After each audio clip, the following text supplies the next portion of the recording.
तो आज हम आप लोगों को बताएंगे चक्रवात के बारे में। आखिर चक्रवात की उत्पत्ति कैसे होती है और चक्रवात के नामकरण कैसे किया जाता है। तो आइए दोस्तों समझते हैं चक्रवात की उत्पत्ति के बारे में। वायुमंडल में जो हवा है, मतलब कि वायुमंडल में चारों तरफ हवा ही हवा है, तो वह हमेशा मतलब कि हवाएं जो हैं हमेशा उच्च दाब से निम्न दाब वाले क्षेत्र की तरफ बढ़ना चाहती हैं। मतलब कि दोस्तों की पृथ्वी पर हमेशा उच्च दाब रहता है और जैसे जैसे आप पृथ्वी से ऊपर जाने लगेंगे वैसे वैसे आपको दाब जो है कम होता जाएगा। तो हवाएं जो हैं जब गर्म होने लगती हैं तो वो पृथ्वी की सतह को छोड़ते हुए ऊपर की तरफ बढ़ने लगती हैं। जब ये हवाएं गर्म होकर ऊपर की ओर बढ़ने लगती हैं तो जहाँ से हवाएं गर्म हुई रहती हैं, मतलब ये कोई क्षेत्र होगा वहाँ की हवाएं गर्म हो गई होंगी तो वहाँ से उठने लगती हैं ऊपर की तरफ।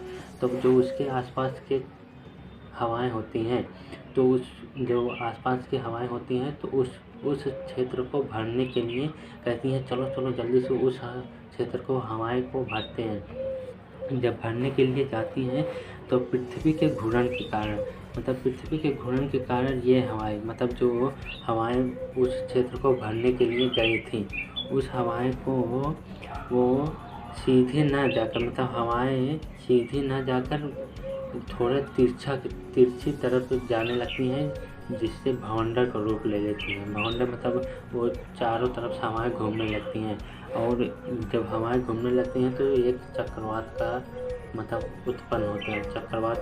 चक्रवात इसी को कहते हैं। तो आइए दोस्तों हम इसको आप लोगों को थोड़ा सा फिगर के माध्यम से समझाते हैं। जैसे कि आप मान लीजिए ये पृथ्वी का वायुमंडल है, पृथ्वी का वायुमंडल है और ये एक मतलब एक क्षेत्र है जहाँ से हवाएं गर्म होकर ऊपर की तरफ उठी हैं और इसके आसपास जो है छोटा छोटा ये क्षेत्र जो है यहाँ पर ठंडी हवाएं ये गर्म होकर भी ऊपर नहीं उठी हैं। तो ये लोग जब देखेंगे कि यहाँ की हवाएं उठ के ऊपर की तरफ चली गई तो ये कहेंगे चलो चलो चलते हैं इस क्षेत्र को हवा से भरते हैं। कुछ हवाएं इसको दे देंगी।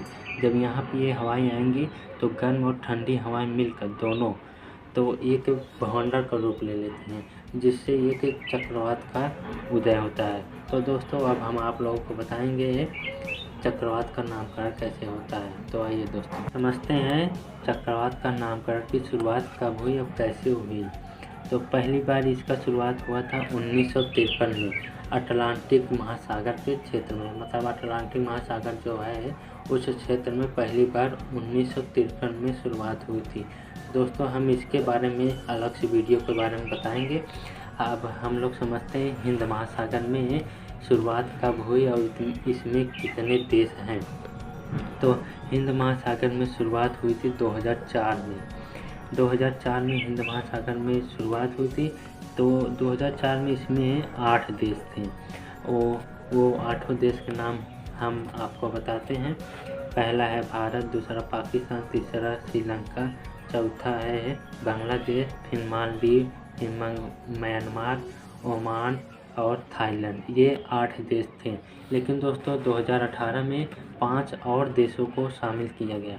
इसमें से 5 देश जो हैं उनका नाम ये है ईरान, कतर, सऊदी अरब, यूएई जिसको संयुक्त अरब अमीरात भी कहते हैं और 5वां है यमन।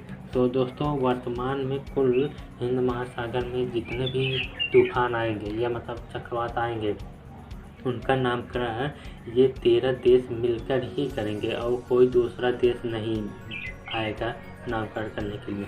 अब दोस्तों समझते हैं कि किसका कम नंबर आएगा नामकरण करने के लिए। अगर भारत ने कर दिया पहली बार तो दूसरी बार कौन देश आएगा, फिर तीसरी बार कौन आएगा।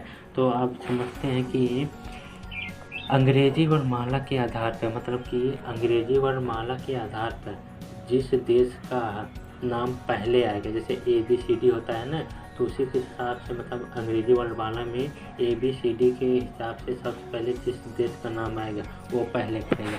तो इसमें सबसे पहले देश का नाम आता है बांग्लादेश। बांग्लादेश का नाम आता है, फिर भारत आता है। तो ऐसे ऐसे करके आज देश आएंगे। तो दोस्तों अभी जो फिलहाल मतलब हाल ही में आया था